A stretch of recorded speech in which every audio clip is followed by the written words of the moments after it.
Hello, everybody, and welcome back to another episode of 6 Minutes with Sarah. And clearly, this time it's not going to be 6 minutes because I have a very special guest today, and he is no other than Darric Tan. If everybody can introduce yourself a little bit. Sure. So I am a financial consultant. So what I do is basically I'm a licensed provider from AIA. I'm licensed in AIA General, AIA Takaful. I have license in private retirement schemes and funds through AIA Pension and Asset Management. And with this range of licenses, what I do for my customers is I help them do their financial planning, which means that I help them arrange and understand their current situation and help them plot the path towards a good financial future. So I remember I think 5 years back when you were still in Inti, I think you were taking finance, is it? Yes, I was a finance and accounting double major. Yeah, so is it related to what you're doing now, or is a little bit related? It's slightly different from textbook, but generally similar. Okay, so if you're talking about corporate finance, it's different. But if you're talking about time value of money, if you're talking about basic finance concept, yes, it's similar. So when you took you took pre-U, is it, or you took diploma then you went into degree, is it? Oh no, actually what happened was I went to Form 6 first. Instead of going to local U, I went to private for degree. Also, you took STPM and then you took degree in Inti, is that right? Yes. So why did you want to pursue in this field? Is it a field? Yeah, sure.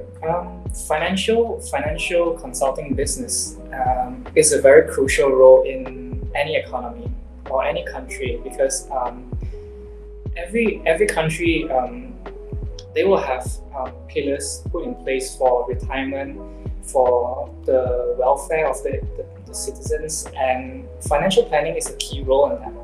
And when I get to work in financial consulting, I get to take part in the planning process and also to help clients of mine reach financial clarity, to understand what is the right thing to do, to understand where they are at, and to start taking action, practical actions towards their financial goals. So that's why I chose this career.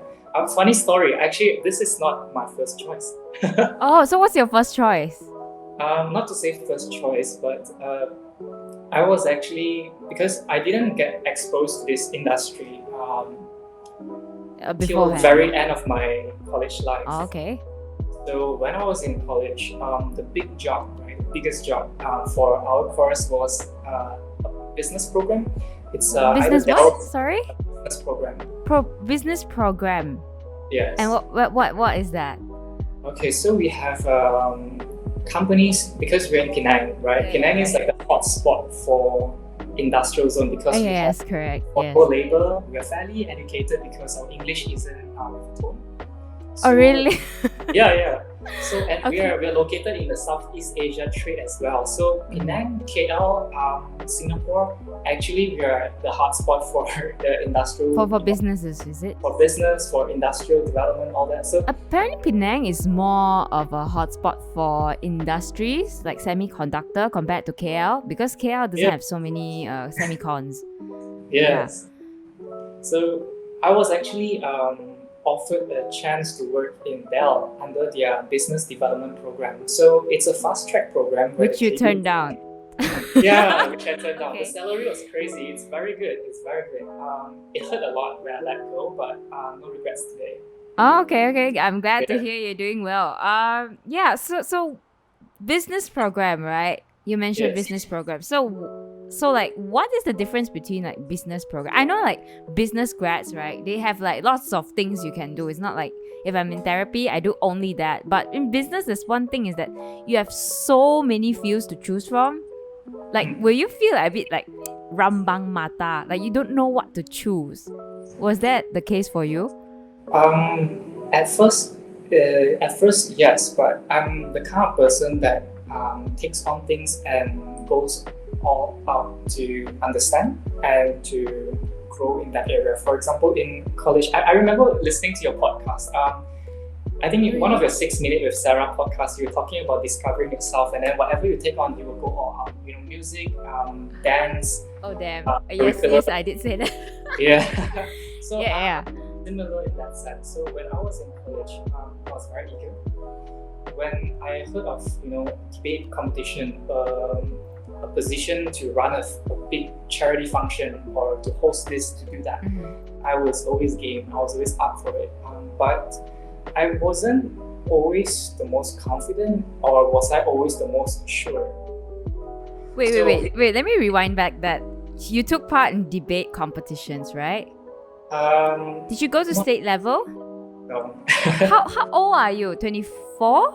I'm 24. Yes. Oh, but you didn't go to state level, because I would have met you if it was like 5 years back then. Oh no, I wasn't actually a debater in primary school, secondary school, or even in college. I participated only in like minor roles and minor I see. college, within college level. I have mad respect for people who can fight against points. I mean, I used to be a debater back then, but when you bring out all these debater contexts into the society where you work, or like you're trying to persuade clients, it's a completely different story compared to what you're taught in school, where you're supposed to just rebut points, when now you're just you're connecting it to the real life. Well, I found debate to be very useful for me because my nature is very agreeable. So an agreeable person normally lets the other person win. I will negotiate for you harder than negotiate for myself. What? I think you'll be like perfect boyfriend material, right? I'm not sure about that. Okay, that's a bit. I digress. Okay, yeah. So, So I found that over the course of college, I learned to articulate my speech better and to identify what is important and what isn't. Because you don't want to be debating is very different from the kind of gung ho emceeing in a large house. Yeah. It's not to 炒气氛, it's not to get the Wait, you speak Chinese? A little bit. Can you read? I didn't know Darric Tan can read Chinese. No, I can speak Chinese, not Wow. Okay, I was shocked, but okay. Yeah. So you were at emceeing, yeah. So it's a very different thing, and then it helps me in my consulting business, because in my business we don't actually convince clients. It is actually counter to for at least the professional level. We're not talking about sales, we're talking about corporate consulting. It's contra to convince. Convincing people to... Yes. What we're trying to do is to articulate the concerns and the problems and lay it out on a blank sheet and give them a framework to understand. That is the key point. And then we have to offer them solutions. So what's the difference between you and a therapist? Is it your economic side, is it? Okay, so therapist is there to understand and to make you feel heard, and then you will take action. Okay. Right? That is I have a therapist friend who roughly gave me that context. That's what she does. Okay. But for myself, to that extent, yes. My role as a consultant is first to identify where the client is at and understand what have they already done, what have they not done, and to see from their point of view first before we even mention anything. Then if customer is unaware of the planning process, we put into perspective. For example, if client wants to retire, what is the preparation process? You retire earlier, you have to prepare for longer, right? You live around 75 to 80 years old in Malaysia, right? What is their current, income level? How dependent are they? What is their net worth? What is their debt? What is their risk tolerance? And sometimes I even ask them non-financial questions like, what is the most important thing to you, Sarah? That kind of question. So that I can get an idea of the sentimental, the emotional, and the practical financial aspects of that client. Then you can form, okay, this client is a person that cares about stability. He is heavily dependent on X person, or maybe others are very dependent on him. So you kind of understand his role in life. then you start the planning from there. You know, it's a yeah. That's where we are similar in the therapy sense. So, like, what is your targeted population for clients, or is there like a targeted age range, or like anybody can be consulted by you? Anybody can be consulted by me. Like, if, like, you know, me and my I don't know, university days, I can consult you for financial, but I don't know, like, how does this work? Do you consult like a lawyer, where in the sense where, okay, I meet you for one session and then I pay you that There is no amount. fee. Oh, there is no fee? There is no fee. Then how do you earn? I'm compensated because I am licensed to broker all the financial instruments in the managed investment and financial space. Okay, wait, you got me there. Wait. Let me think about what that means. What is financial instruments? Is it like a sort of assessment? Okay, so in finance or in investments, there is active. So you're looking at a stockbroker, or you have your own brokerage account, you own self-trade and buy. That is active type financial products. Right? 你需要控制的, you have to take control. You have to buy, you have to monitor, you have to study. Okay? For my side, what I do is more on planning. Planning means you leave it to managers, you leave it to funds, you leave it to something to manage for you. So what are inside this category are, example, EPF, right?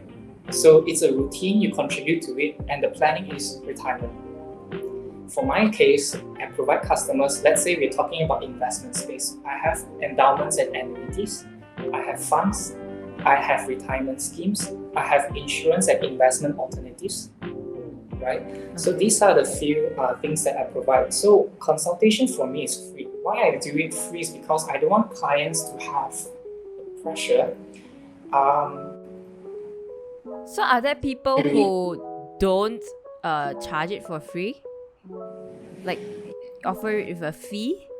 Of course, like if you take like maybe CFA, then you are certified financial advisor, then you can become, you can charge. My goal is to step by step. So right now I'm at a position where I have the license to broker the whole range of services. My goal is to get CFA and then perhaps get a master or a doctorate after that. But those are extra. CFA probably more important. I could charge, but I don't think I want to. Wow. Okay. I mean, like, I forgive me because I'm not in the economic sector. To me, economics is all about. Finance and economics. I can't even differentiate finance and economics. To me, both of them are just something about money. But now listening to Darric with his explanation on finance and financial consultancy, I think it's really a big eye opener. Like, what was your main goal to step into this field, like to help people, like Okay, help people, definitely yes. I mean, if you're going to do a job, fulfillment comes from understanding you have purpose and to find, and I'm agreeable by nature. So if I have a very contra job, for example, if I were to become a lawyer, I would die, I would become depressed. Oh really? Yes. Alright. If I go to court and then I destroy the ex-company, like we win the case, I would probably have guilty conscience with me. I'll bring it back home. But financial consulting actually rubbed off on me when I was. So I was actually introduced to this financial consultant, and my first thought was, okay, this is an insurance guy. It's actually a lady. So she's actually in the industry for 20 plus years. She's had lots of experience. She's a financial advisor. So when I was lucky enough to sit down in a process with her, I saw how she managed the client's finances. It's very interesting because this is a case study, right? That particular client was going towards retirement, and then she was drafting out the preparations. This guy had some assets that he would like to park in places that he can spend while staying invested. And then she, gave her suggestion here. She drafted out a will for the family's, financial distribution in case he passed away. So even law is involved in this will and trust, right? And then after that, the protection part, it is very different from sales. And it got me interested. It's like, wow, you sit down with a client, you really like, okay, what's the problem? What do you want to do in the financial space? All right, so your concern is I want to retire. I want to protect my capital while stretching it to last the retirement. Okay, this is a good solution for you. I want to have a black and white drafted out in case I pass away. I want my kids to have this asset. Okay, I'll draft this will for you. It's very interesting, this career, because you have the freedom to take on whatever steps that you would like the interventions that you're interested in helping the client. I think it's not something I would hear every day. Do you like have other peers that are doing the same It's not as popular, I think, amongst young audience, because it's a longer process. You have to provide more services, and oftentimes people prefer to take license of a particular few products, and services. For example, just insurance. Sometimes because of profit motive, which I don't blame, because being a business person, sometimes people can become profit motive. But for me, my personal preference is this is a very organic way. I think organic way is a good way to put it. Okay, that's a new. Okay, anyway, just go on. Meaning to say, it's very natural. Like, customer has a need. Malaysians' financial literacy isn't that great, right? The preparation is quite horrible. In terms of retirement, for example, age 54 and above is supposed to have the most retirement funds, because EPF, 55 years old you take out, or 60 years old if you continue working. Average Malaysian, 50% has less than 50k. That is crazy. Wait, again, 50% of Malaysians above age of 54 has less than 50k in EPF. Oh, in EPF. Yes. But there are like a lot of people nowadays where we are not working at stable jobs, right? We don't have EPF. So is that part of it? For the younger audience, possibly, but when we're talking about the 54 now, we're talking about the generation that had lots of stable jobs. Alright. So, of course, right now, we have lots of alternatives. Even if you're talking about moving to my side for retirement solutions, we have PRS, Private Retirement Scheme, which is similar to EPF in the sense where 55 years old, you can take out the money, or earlier if you want to, but with penalty. You can do tax deductions of it, and it's, you have options. Customers need to know they have options. Yeah. Wow, that's big. Okay. Yeah. Okay, I need some time to digest this, but at the same time, so during this pandemic, do you think like you have more clients, or before the pandemic? Like, is it like will people come to you more because they think that something's going to affect them? Or did you have more clients before the pandemic? For me, it's about the same. Oh, that's a good thing. Yeah, I think clients, of course, during the pandemic, one of the criteria I prepare my clients is generally in financial planning. We speak more in layman terms to keep it simple. Please. Yeah. Okay. Yeah. We will generally increase in our independence. We will increase our net worth across the stages. There's generally 6 stages we progress. So start off, of course, like we have to depend on our parents for financial dependence. For example, when we are born, we don't have income. We have to depend on parents for allowance of that, right? So we start dependent, and then we become solvent. We have income for the daily expenses. Then we become stable, debt-free, secure, independent, and then last, abundance. But very simply put, across these stages, you become more independent or free. So you start moving away from depending on others to depending on yourself, and then eventually to provide care. Yeah, and eventually you can become abundant. Abundant means you already don't even need to work. You don't even have to depend on yourself. You can just use what you have earned to take care of yourself. And abundant means you can even give to people, charity, or have family and all that. But there are cases where the cycle doesn't reach the end, right? Means like Yes. people get stuck in maybe depending on other people. Yes, yeah. And also across these stages, you will see that clients or individuals, you will see their net worth increase. Net worth, very simple, is basically your assets minus your liabilities. What's So liabilities? Your liability things is you have to pay? what you owe. For example, I buy a house. I pay 100k, but I borrow 300k. The house is worth 400k. My net worth is only 100k because the 300k I borrow. I see. So that's your net worth. Yes, that's net worth. So across the stages, you realize your net worth increase. You become more dependent on yourself, or you become totally free. And also your income, you no longer depend on active income. You have three types of income only. You have active income, you trade time for money. You have passive income. Basically, you put the money there, it works for you, or you have a business or maybe properties that generate you income passively.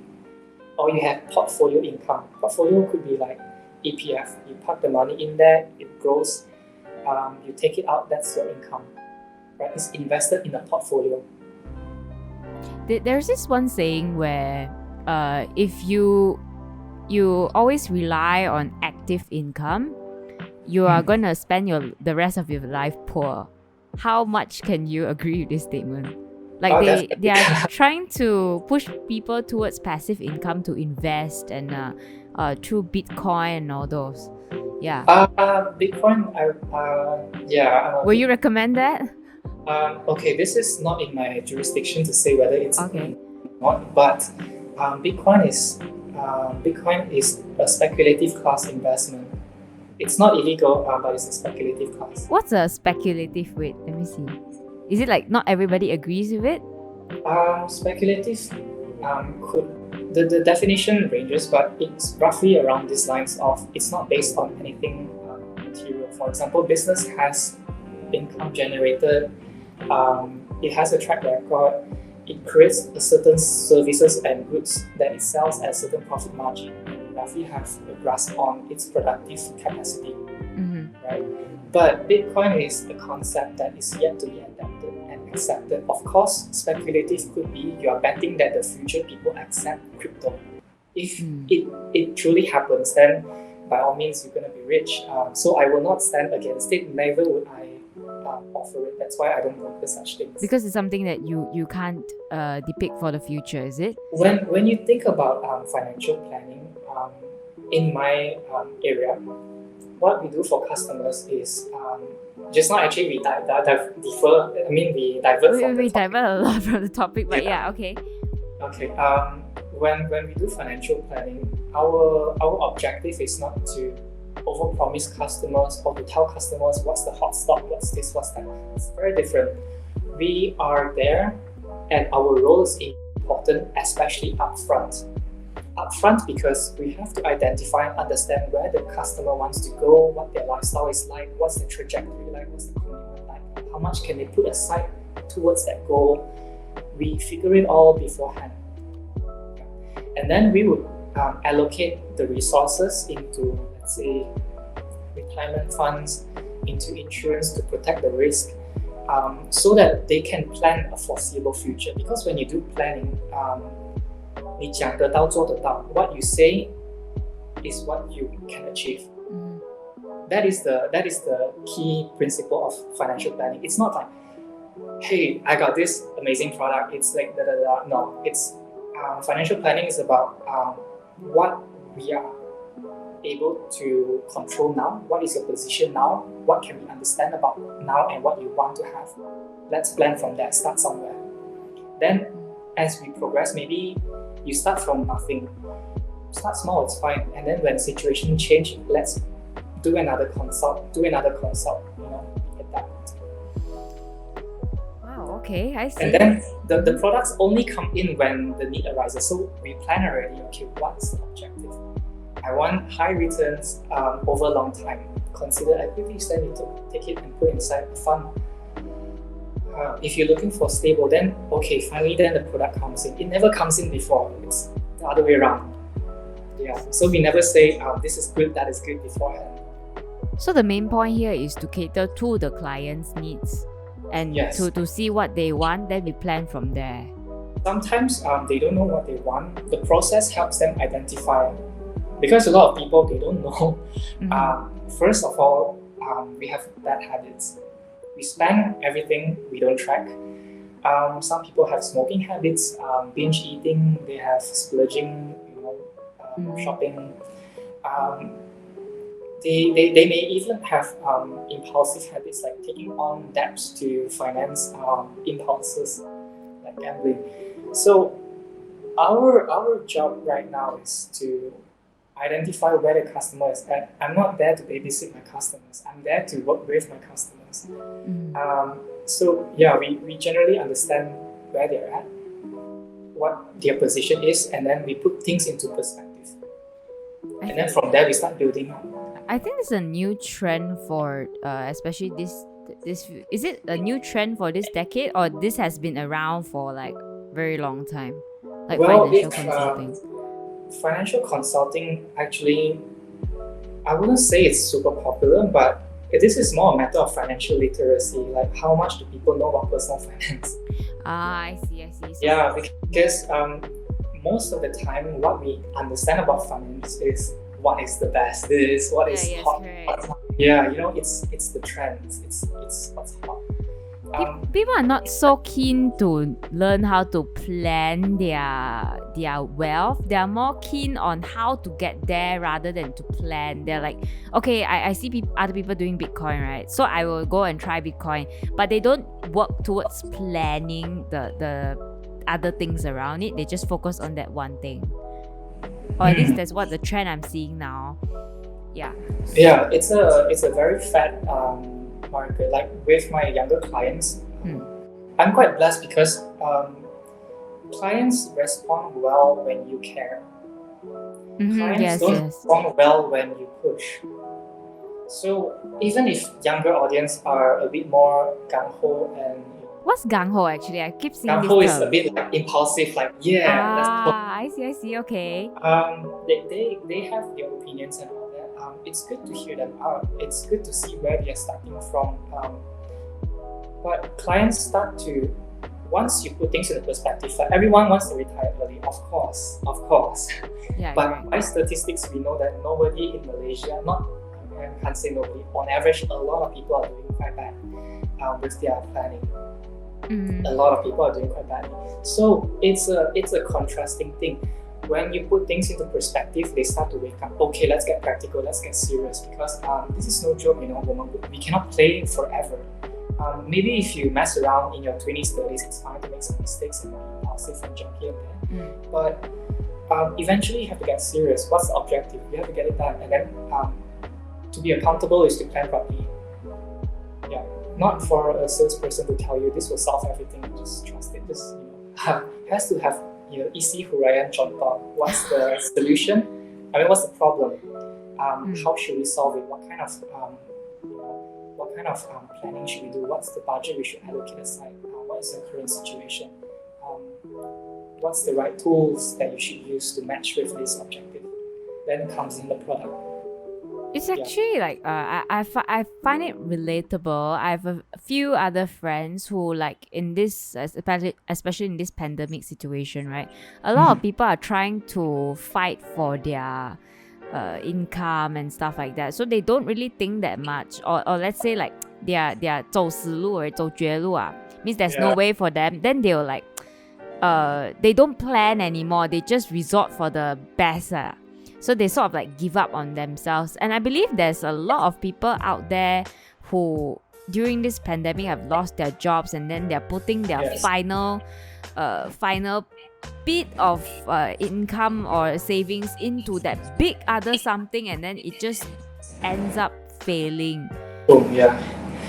In part of the planning, because you mentioned that the pandemic affects the now, the present, right?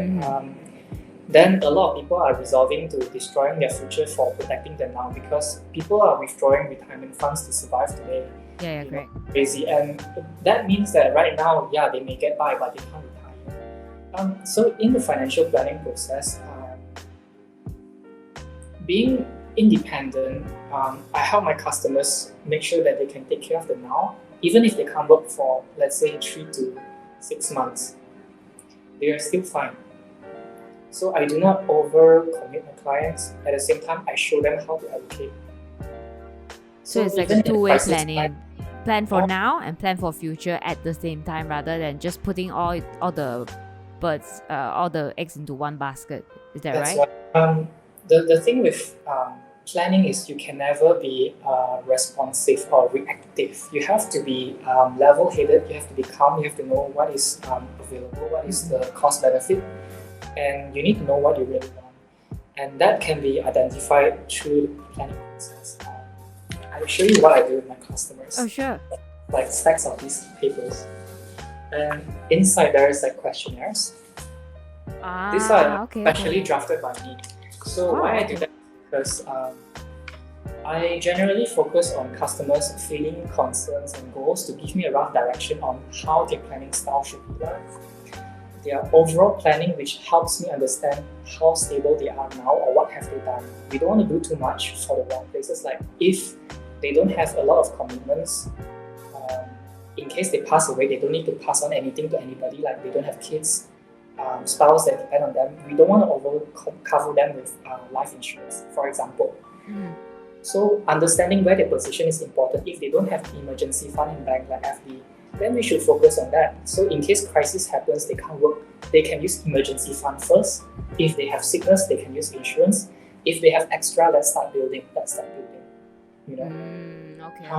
So this is there are a few areas in this consulting checklist that I go through with customers that I touch on their feelings, concerns, and goals for direction, their overall current planning, their financial situation.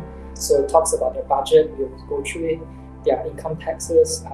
I don't do taxes, by the way, I'm not accountant, but I can help them reduce tax. With taxes. Okay. I'm just trying to get a hold of it. Okay, and please continue. Yeah, then I can understand maybe what kind of commitments or what kind of investments that they have, their risk profile. Are they risk takers? Are they not risk takers? And their interest in discussing, so that I can start the planning process. So just now when you mentioned that a lot of people are not surviving now, they're not doing well now, and they're getting frantic, they're impulsive. Yeah. One reason is because they're not financially independent or they're not stable. I wouldn't even ask my customers to aim for abundance straight away, because that is easy to sell, the big dream, right? But customers need to be stable before they can think far. They need to have a level-headed mind.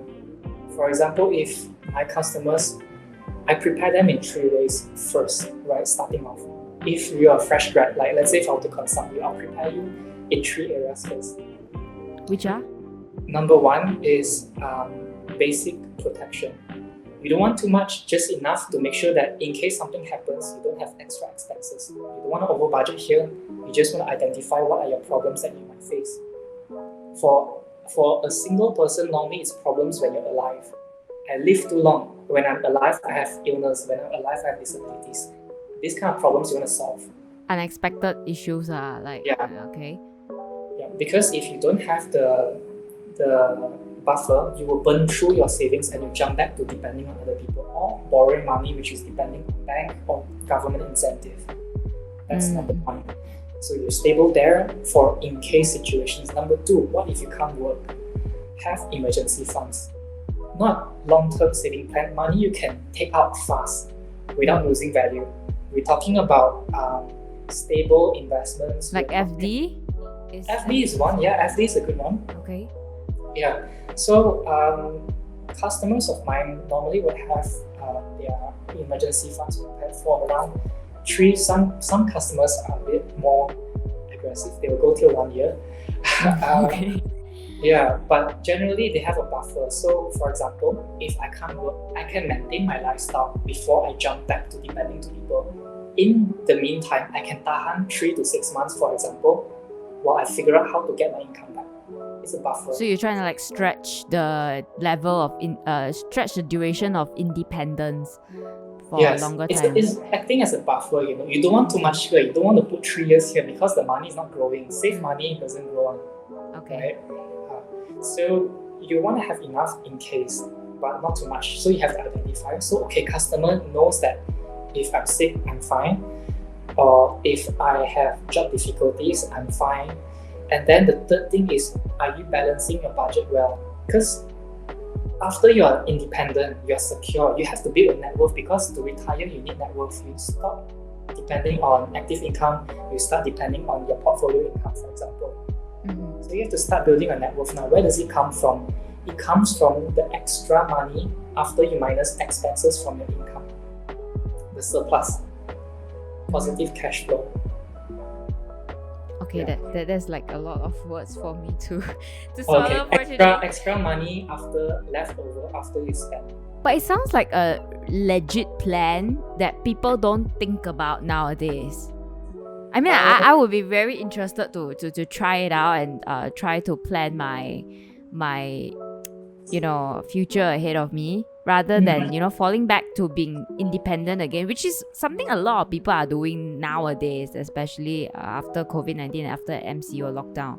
A lot of people are bouncing back to being dependent, and they think it's okay, but they never really tried to save up like a buffer. It's actually not that hard. Because if you think Yeah. about it, the budget needed to do that is very small, and you don't even have to commit to any plan at all. This one you can do on yourself. Of course, part of the process in planning, I have an obligation to advise my customer, you should be stable like that first, and then let's move from there. Yeah, So it's like a of step-by-step process. So if, let's say, you jump into independent, and then we talk about that again, is that right? Yeah, so we want to step by step, yeah. Because if you're not independent, imagine you take on debts. So not only do you have risk of losing job, if you lose job, your expense is higher somewhere. Okay. You jump back to dependence faster, or you go bankrupt faster. You can't do that. You have to be independent, and then, okay, I'm independent enough to take on debts. I can buy a house now. Or I'm independent enough to feel safe to be in a relationship, a proper financially wise relationship with my partner that we understand. So sometimes planning I do it with partners. Sometimes. Yeah.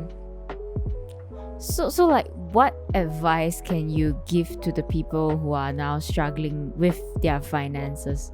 Consult you, right? Okay, like aside from consulting me is free, so by all means, yeah. Yeah, and what else, like, other than trying to consult you, like during this time where some people are just like pouring their leftover savings, but some people are going higher because they have existing investments. Like, what advice would you provide to the general public, like right now? Right now, I would say have a proper planning and have patience. Why I don't give you a specific answer is because it differs person to person. If you're a person that has zero income and you're totally like messed right now, you can't do that much planning. You actually have to get your income. Because if you don't have any income, or you don't have any cash or any assets, there's no point planning. You can only imagine, but the rest is dependent on others. Someone still has to feed you, right?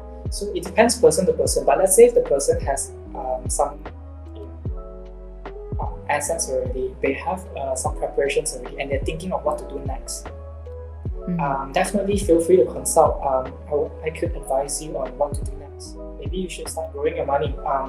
Maybe in the short-term future, you're looking at a certain commitment you should prepare for. Then you can adjust the way you take on, the commitments and the way you plan. All right, that was an insightful podcast. One of my most insightful podcasts ever, because I've never really had somebody from the financial sector to join my podcast. It always has been like health and healthcare and mental health. That's more of my field, but finance is really something new for me. And so yeah, if you guys are staying out there and you have financial struggles, be sure to prepare for yourself. Is that right? Plan and prepare. Okay, for the general audience out there, this is what I would advise. Of course, in the financial planning, it's all about, number one, planning and patience. Yeah. And when it comes to patience and planning, you want to have small steps and you want to have big vision. Okay. Nowadays, people take it the opposite way. They want big outcomes with no planning for the future. For example, they want to gamble their money for big profits, but they don't have foreseeable outcome. What you want to do is you want to have a plan and to understand where you're at and what you want to achieve, and then take baby steps. Don't take anything that you cannot bite off. You don't bite off more than you can chew. So if you're starting with a small budget, you're a fresh graduate, right? Because Sarah, you and I, we're fresh grad. No. You are the fresh grad here, not me. Oh yeah, you're still studying. Yeah, I'm still studying. Yeah, so we start with our position. We start with whatever we can, and then we work from that. Small steps, big vision. That's the key to financial planning. Small steps, big vision. Consistent small steps. Wow, that's like quote of the day, especially to a lot of my friends and listeners out there. And I think that marks the end of our podcast session today. Thanks to Darric for being here today with me. Hey, most welcome. It's like talking to a friend. I've listened to your podcast. Long lost friend. Not really long lost, but yeah, it's really been long since I talked to anybody or did a podcast with anybody from Penang. I hope you stay safe. Get your vaccine soon. Yeah, I will. Yeah, right. So this is the end for today's 6 Minutes with Sarah, and I'll see y'all in the next episode. Bye-bye. Bye-bye. 看似笑，可是不简单。现实在灿烂，在后变灿烂。我的霸气，你的义气，就变得腐化。你能给的能说的顿时的变成我脚下背后的遗憾。